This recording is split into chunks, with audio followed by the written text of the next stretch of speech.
We are now on the 23rd Sunday in Ordinary Time.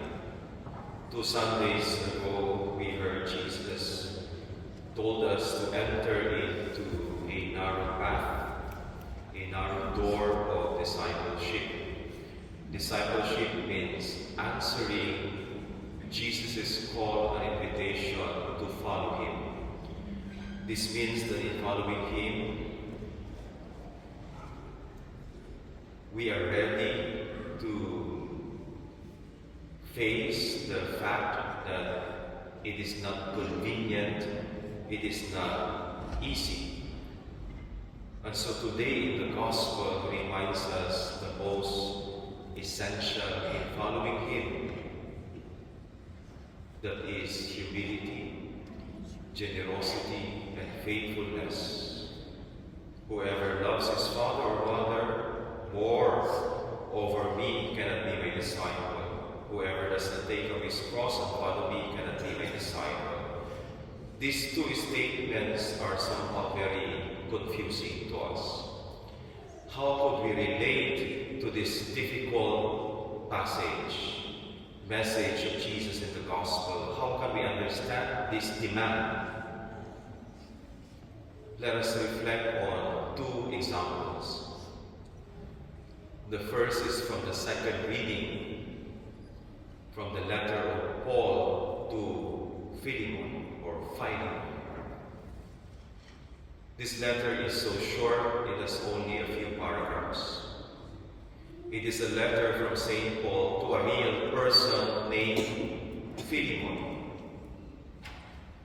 It was written to Philemon, who was a rich Christian. Philemon had a slave named Onesimus. Onesimus ran away. He escaped from his master Philemon. And during that time, a slave who escaped will be punished, and worse, he would be put to death. That was the punishment. That was the normal practice during the time of St. Paul and Philemon.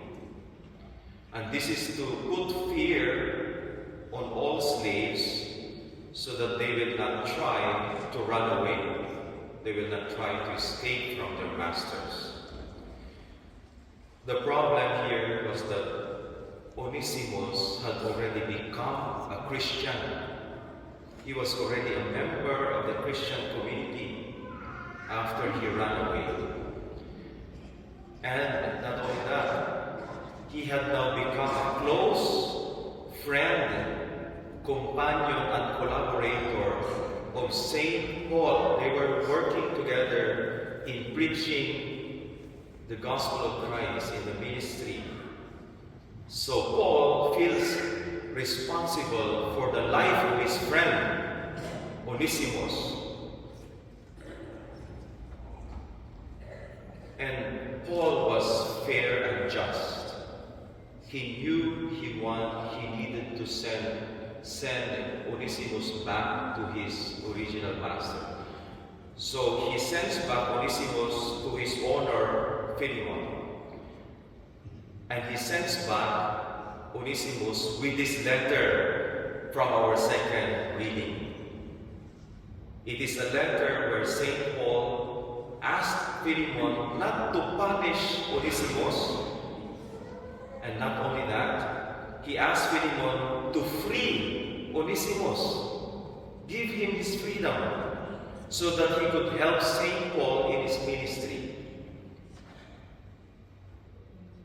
St. Paul was asking too much from Philemon, but Paul was willing to do everything for the freedom of his friend Onesimus. He was hoping that Philemon, as a Christian, Philemon was also a Christian, to release Onesimus in the name of the Lord, in the name of Christ. There was a social pressure on Philemon. If he would not punish Onesimus, he would be breaking a custom of that time. He would be shamed and ostracized by his family and friends. And the people who are associated to him, people who are in high status of the society, they will get angry at Philemon.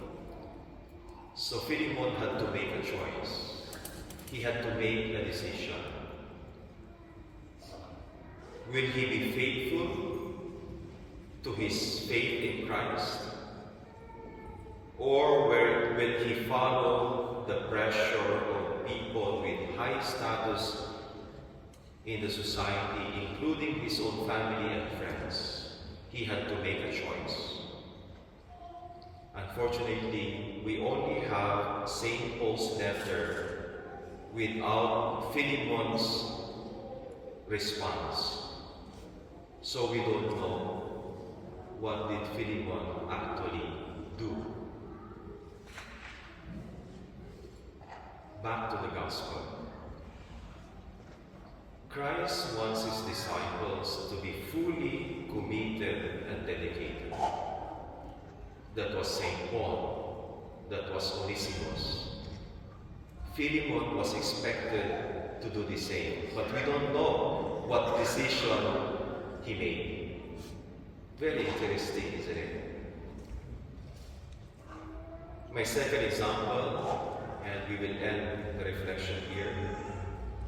My second example is the life and the story of Paulo Acutis, who was canonized today at 10:30 a.m. in St. Peter's Square. Have you heard of Paulo Acutis? He is a 15-year-old young boy born into a very wealthy Italian family. He was the only child. He died in 2006 because of leukemia. Why was he declared and canonized a saint today? His parents had no faith.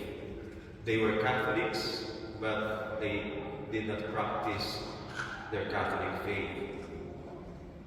It was Carlo, at a very young age, 7 years old, who brought his parents back to the church.